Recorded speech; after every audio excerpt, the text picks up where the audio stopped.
While he started by being a military officer, as time progressed and his skills improved, Napoleon Bonaparte became France's emperor. He started this process by joining the Levée en Masse, which was a mass uprising to gain troops for war against other European countries. This started a draft for young officers like Napoleon to be drafted into the army.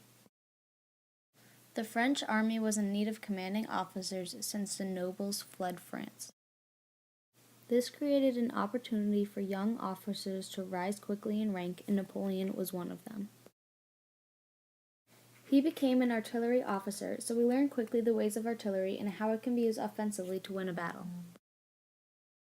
Before Napoleon, the artillery was heavy and hard to use in battle. When he became an officer, he changed it so it could be used effectively. He used it as his last strike to win a battle. While he was improving the ways of battle, he received a lot of attention. This led him to use the Enlightenment values at the time to win popular vote during a plebiscite to gain political power. He soon realized he could use all of his background, knowledge, and power to become in control of France politically. He set up many plebiscites to gain popular vote from the people and make sure they would support him. There was a plebiscite for whether he was to become emperor or not. He wanted to become emperor to lay a foundation for a future dynasty. One thing led to another, and soon it was his coronation day to becoming emperor. Napoleon was coronated on December 2, 1804, with the Pope and many other upper-class men attending the ceremony. Also attending in spirit were all the underclassmen who voted for him in the plebiscites, supporting him to become emperor. Napoleon attempted to bring France's overseas empire under his control. The island of Santo Domingo, which is present-day Haiti, had been the prize of the Caribbean because its main export, which was sugar, had enriched France.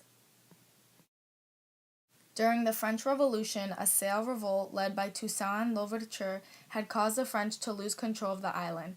This led Napoleon to sell the Louisiana territories to the United States in 1803 for $15 million.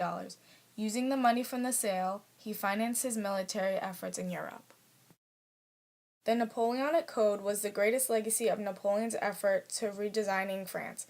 In 1804, Napoleon decided that the French legal system required major changes in society and government. He presented a set of laws that were made by the assemblies involving all members of the French society.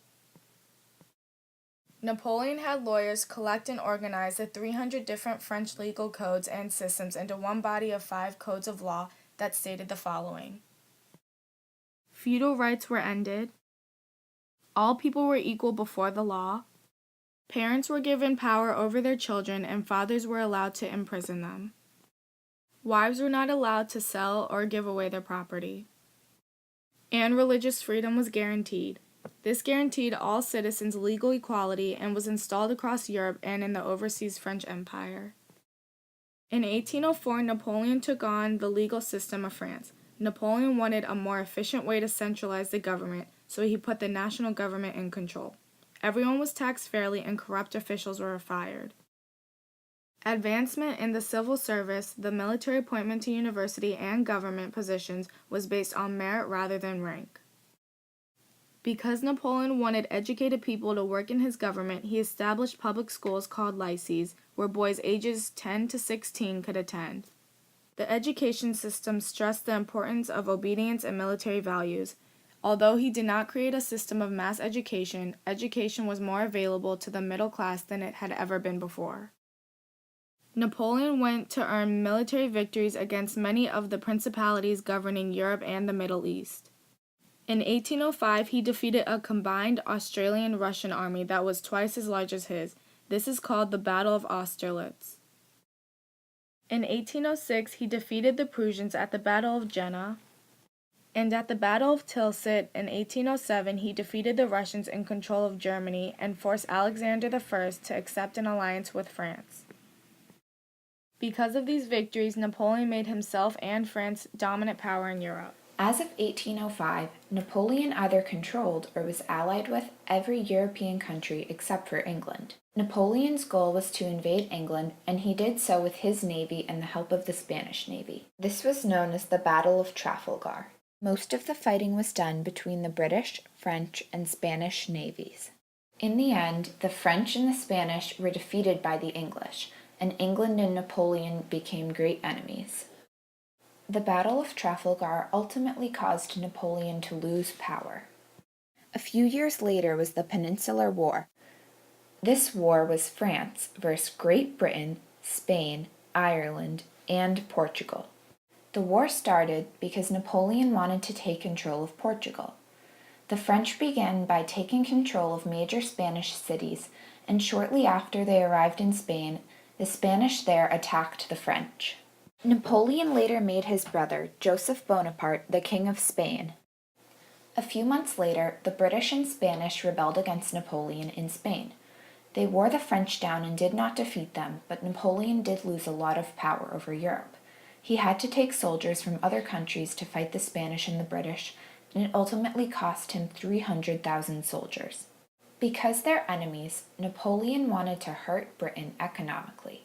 He made the continental system to prevent them from trading with the rest of Europe. However, the British prevented the French from trading, while the French were trying to do the same to them. And the British still had trade from overseas and didn't even need to trade with European countries to survive. This caused Napoleon to lose all his power, and also greatly damaged the economy of all of Europe. In order for Russia to survive, they had to continue to sell goods to Britain under the continental system. So in 1812, Napoleon and his Grand Army invaded Russia. However, the Russians retreated further into Russia, so Napoleon couldn't get to them. Also, as soon as the French captured Moscow, the Russians burned it down so Napoleon couldn't use it to his benefit.